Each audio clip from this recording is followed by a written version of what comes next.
इस समय दिल्ली के अंदर गैसियर्स का मुद्दा फिर से छाया हुआ है, क्योंकि हमें 7 साल पहले वादा किया गया था कि आपको परमानेंट किया जाएगा, सारी सुविधाएं दी जाएंगी, लेकिन 7 साल बाद भी हमारी समस्या का कोई हल नहीं हो पाया है, जिससे हमेशा लीबा होती आई है। हम बार बार सरकार के सामने अपनी मांगें रखते हैं, प्रोटेस्ट करते हैं, जिसमें हमेशा आश्वासन देकर कुछ ना कुछ लॉलीपॉप दे दिया जाता है, जिसके बाद में उसको प्रोटेस्ट को तोड़ने के लिए समय समय पर हमारे साथ में कार्रवाई की जाती है, नौकरियों से निकाला जाता है। और गैसीय के मुद्दे पर मैं आपको पॉइंट बाय पॉइंट जो होता आया है, क्या शोषण हो रहा है, क्या सारी सच्चाई है, वो आपके सामने रखने वाला हूँ। सबसे पहले सच्चाई गैसीय की सैलरी के दावे की है। तो गैसीय के सैलरी की दावा आपको बता दूं कि 3 मार्च 2017 को लास्ट टाइम हमारी सैलरी बढ़ाई गई थी, यानी कि लगभग 5 साल पहले। उसके बाद से आज तक हमारी सैलरी में 1 रुपया नहीं बढ़ाया गया। तब भी हम दिहाड़ी मजदूर थे, आज भी दिहाड़ी मजदूर हैं। तब कितना मिलता था ये? तब लगभग 700, 800, 900 के आसपास था पर डे का। उस टाइम बढ़ा के हमारा करा गया 1445, 1403 और 1364 या 65 है, ठीक है। उसके बाद अगर आप इनकी बात करें, दिल्ली सरकार के फाइनेंस डिपार्टमेंट का एक ऑर्डर है, जिसमें उन्हें कहा गया कि दिल्ली का कोई भी कॉन्ट्रैक्ट एम्प्लॉय है, वो जिस पोस्ट पे काम कर रहा है, उस पोस्ट की बेसिक प्लस डीए आपको देना ही देना है। आप उसको बीच में कभी कम नहीं कर सकते। तो आप उसके हिसाब से अगर लगाएं तो 1 जनवरी 2020 को टीजीटी का पे स्केल जो होना चाहिए डीए मिला के, वो 52,533 रुपये होना चाहिए। दूसरा जो पीजीटी का है, वो हमें मिलना चाहिए 55,692 रुपये। अगर आप कैलकुलेट करें, जो 1403 है या 1445 मैक्सिमम सैलरी है, इसमें एक गलती कभी मत करना कि 30 से मल्टीप्लाई करना, क्योंकि हमारी कम से कम 4 या 5 संडे की छुट्टियां होती हैं। उसके अलावा जो हमारे जितने भी त्यौहार होते हैं या कोई भी छुट्टी होती है सरकारी, उसका हमें पैसा नहीं मिलता है। तो मैक्सिमम हमारी 20, 25, 30 हज़ार तक सैलरी बनती है, कभी कभी उससे भी कम रह जाती है। अब खुद ही सोचे कि 52,533 मिलनी चाहिए, और मिल कितनी रही है? आधी। वो भी फिक्स नहीं है, आज भी दिहाड़ी मजदूरी पे मिल रही है। तो सरकार कहती है कि हम दे रहे हैं, वो तो हमारा आधा पैसा दबाए बैठे हैं पिछले 5 साल से। उसके बाद आते हैं, सुप्रीम कोर्ट का 2016 का एक ऑर्डर था, सेम वर्क सेम पे, सभी को पता होगा शायद। उसी में यही बात करें कि आप जिस पोस्ट पे आप काम कर रहे हैं, उस पोस्ट का आपका उतना ही वेतन मिलना चाहिए जितना एक रेगुलर टीचर को मिलता है। सारे काम वही करते हैं हम जो एक रेगुलर टीचर करता है, बल्कि उनसे ज़्यादा दिया जाता है हमें। उनको रिलैक्स किया जाता है, हमें उनसे ज़्यादा बर्डन दिया जाता है, लेकिन हम फिर भी काम कर रहे हैं। उसके बाद आते हैं कि जो रिन्यूअल की हकीकत बताई गई, पीछे जो पीसी करी गई, उसमें बता दें कि 2014 के अंदर, उससे पहले हमारा हर साल नया फॉर्म निकलता था, हर साल दोबारा से मेरिट बनती थी, दोबारा से हमारी ज्वाइनिंग होती थी। लेकिन तो उसी को हमने ख़त्म करने के लिए 2014 में केस किया सोनालिका मिश्रा के नाम से। हमारे उस टाइम के ज्वाइनिंग लेटर पर आज भी छपा हुआ है वो। उसको जीतने के बाद में डिपार्टमेंट ने ऑर्डर निकाला कि इनको वापस लिया जाए। उसके खिलाफ दिल्ली सरकार की कि इनको इस तरीके से नहीं करना चाहिए। 2016 को उन्होंने वो हाई कोर्ट में अपनी हार मानी कि हम इसको वापस ले रहे हैं और आपको हर साल नया फॉर्म भरने की जरूरत नहीं पड़ेगी। तो रिन्यूअल की सच्चाई ये है कि सरकार ने दिया है, कोर्ट से हुआ है। उसके लिए हमने एक काम और किया, अप्रैल 2015 हमने प्रोटेस्ट शुरू किया कि हमें हर बार हटा के आप हर बार नए सिरे से फॉर्म ना निकालें। महीने भर प्रोटेस्ट चला। मई के शुरुआत में हमने लगभग 10 दिन मैंने खुद भूख हड़ताल करी। तब उस टाइम पे 13 या 14 मई को हमारा ऑर्डर निकल के आया कि आपको जो सेम बेच है आपको वैसे ही रख लिया जाएगा। तो रिन्यूअल की जो हकीकत आपको बताई जाती है या बताई गई है, वो सच्चाई से बहुत परे है। उसके बाद आते हैं कि हमारा प्रोटेस्ट हुआ, सरकार हमसे नाराज हुई। नाराज होती है, पता नहीं क्यों नाराज होती है, हम उन्हीं के तो बच्चे हैं, नाराज होना नहीं बनता इसके लिए। उसमें क्या करा इन्होंने, उस टाइम तो कुछ नहीं किया। उस टाइम के बाद 21 अप्रैल 2016 मुझे ऐसे एलिगेशन लगा के स्कूल से निकाला गया कि जिसको आप सोच नहीं सकते। उसमें लगाया गया कि मैं पुअर परफॉर्मेंस है, मेरा ऑफिसर के साथ में बहुत बैड बिहेवियर है, स्टूडेंट से मैं अच्छे से बात नहीं करता हूँ। जबकि 5 साल में उस स्कूल के अंदर रहा, मेरे खिलाफ एक सिंगल कंप्लेंट ना किसी टीचर ने, ना किसी गार्जियन ने, ना किसी ऑफिसर ने करी।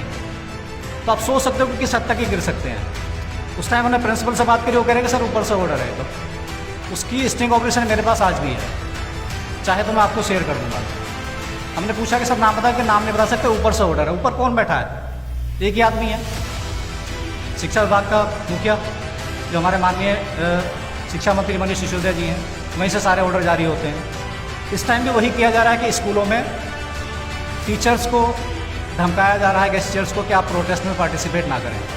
उसके लिए पूरा इन्होंने डायरेक्टरेट का इस्तेमाल किया हुआ है, चाहे उसमें डायरेक्टर हों, आरडी हों, डीडी डिस्ट्रिक्ट हों, डीडी जोन हो, चाहे वो एचएस हों। उनको धमकाया जाता है कि आप इन पर कार्रवाई नहीं करेंगे तो हम आपको निकालेंगे। अभी 2 साल पहले भी हमारे नोटिस दिए गए थे स्कूलों से निकालने के लिए, फाल्स नोटिस बिल्कुल, कि इनको नौकरी से हटाए, नहीं तो फिर ये कुछ ना कुछ प्रोटेस्ट करते रहेंगे। समस्या प्रोटेस्ट की है, क्योंकि उसमें एक्सपोज होते हैं। आगे हम इसी को थोड़ा और आगे बढ़ाते हैं। मैटरनिटी लीव की सच्चाई जो आपको बताएगी कि सरकार ने बड़े आराम से दे दी। तो आपको बताना चाहिए कि हमारी बहन अनुराधा जी थी, जिन्होंने 2015 में कोर्ट मूव करा, कैट कोर्ट हमारा है, माननीय कैट कोर्ट, 2 साल तक लड़ते रहे। उसमें सरकार की तरफ से कौन आता है? डिपार्टमेंट आता है। 2 साल तक कोर्ट में लड़ते रहे, फाइट करते रहे, कोर्ट ने ऑर्डर करा, तब जाके इन्होंने उस पर मैटरनिटी लीव देने का प्रोविज़न किया। तो आप खुद ही सोचो सच्चाई किधर है, कि एक महिला हमारी साथी, हमारी बहन कोर्ट में 2 साल लड़ती है उसी काम के लिए, तब तो ये देते नहीं है। जब कोर्ट ऑर्डर कर देता है उस पर वाहवाही लूटने के लिए हमने कि ये प्रोविज़न कर दिया। उसके बाद आगे चलते हैं हम, कि गेस्ट टीचर कितने खुश हैं ये बताया गया, उनको क्या क्या काम करवाए जाते हैं, क्या क्या कार्यक्रम स्कूलों में चलाए जाते हैं। ये आप सभी को पता है कि स्कूल के अंदर जो भी प्रोग्राम होता है वो सरकार के लिए होता है, ना कि किसी एम्प्लॉय के लिए होता है। सरकार अपनी वाहवाही लूटने के लिए हर काम करती है, चाहे वो समर कैंप हो, मिशन बुनियाद हो, EMC की क्लासेज हों, या ये आपके बिजनेस ब्लास्टर हों, कुछ भी कोई भी प्रोग्राम चलता है वो हमारे लिए नहीं चलता, वो उनको अपनी वाहवाही लूटनी होती है। तो ये एक तरीके से बिल्कुल धोखा है कि हमारे लिए कोई प्रोग्राम चलाया गया कभी। अब आपको बताते हैं कि गेस्ट टीचर कितने खुश हो सकते हैं और कितने खुश रहते हैं, कितने खुश हैं। हमारी जॉब आज तक फिक्स नहीं हुई है, पिछले 7 साल में या 10 साल में आज तक भी हम इस डर में जीते हैं कि आए दिन कोई ना कोई रेगुलर टीचर हमें हटा देगा। PFC लागू होगी तो हमारी पोस्ट कम ना हो जाए तो हटा दिया जाएगा। हटाने के बाद में साल भर हम डिपार्टमेंट के चक्कर काटते हैं, तब जाके हमें किसी को ज्वाइनिंग मिल पाती है, किसी को नहीं मिल पाती है। उसमें भी आपको बता दें कि अभी 17 जून 2021 को एक डिपार्टमेंट का ऑर्डर आया था, जिसमें हर महीने 15 तारीख तक जितने भी टीचर रिलीव हुए हैं उनको वापस ज्वाइनिंग दे दी जाएगी, हर महीने की 15 तारीख। जून 2021 में बहुत सारे हमारे लगभग 2000 साथी रिलीव हुए। ये हमारी जॉब सिक्योरिटी की सच्चाई है। उनमें 4 महीने बाद उनकी लिस्टें निकाली गई। मतलब शिक्षा मंत्री का खुद का शिक्षा विभाग उनके खुद के ऑर्डर को फॉलो नहीं करता। अब सोच सकते हैं कि हमारी हालत क्या होती होगी। हमें प्रिंसिपल कहते हैं कि आप तो गेस्ट टीचर हैं, आपको कभी भी हटा सकते हैं, इतना सम्मान दिया जाता है। मतलब कभी भी किसी को धमकी दी जा सकती है, वर्बली कुछ भी बोला जा सकता है, और हम कुछ नहीं कर सकते, क्योंकि हमें डर होता है कि हम कच्चे कर्मचारी हैं, हमें कोई भी निकाल सकता है। उसके बाद हम आज भी दिहाड़ी मजदूरी पे काम कर रहे हैं, कोई फिक्स सैलरी नहीं है, खुद के ऑर्डर इनके फॉलो नहीं किए जाते।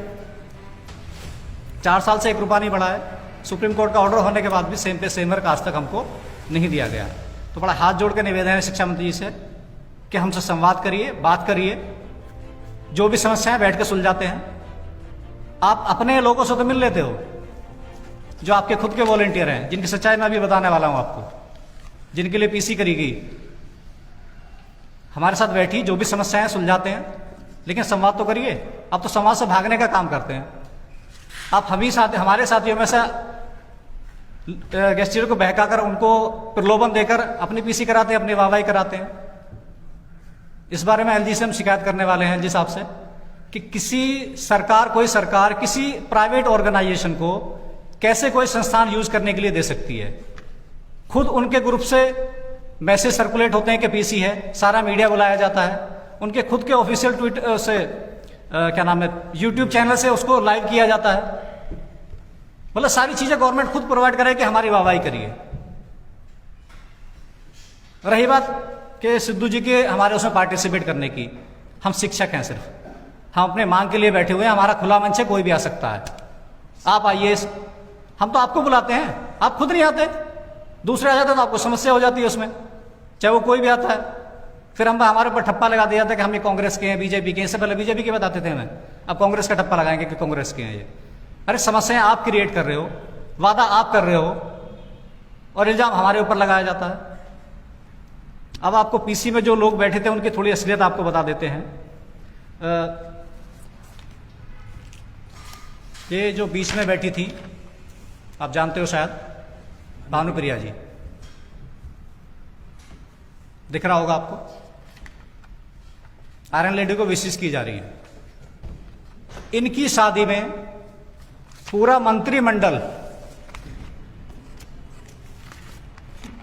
उठ के पहुंच जाता है।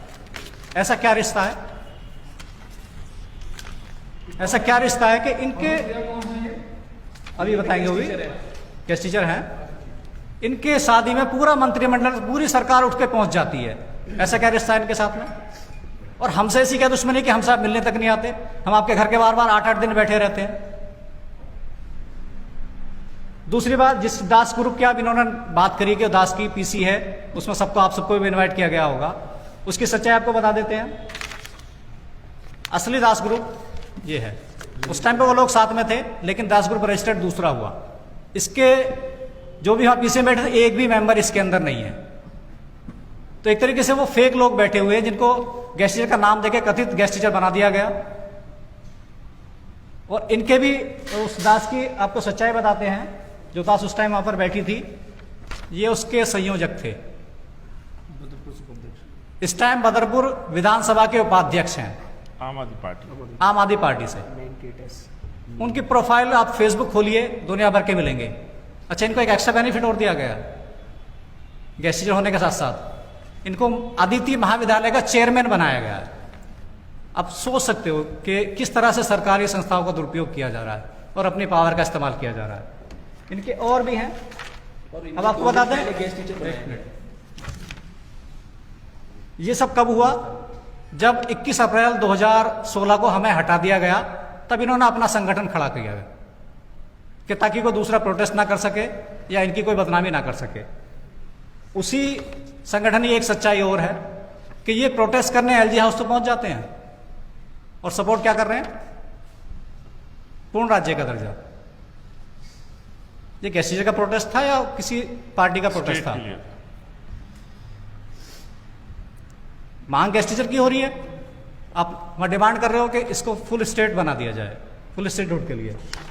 ऐसे बहुत सारे साक्ष्य हैं, आप फिर से देख लीजिए कि वही आम आदमी पार्टी का संयोजक, उपाध्यक्ष बदरपुर विधानसभा का, यही भानुप्रिया इनके साथ में है।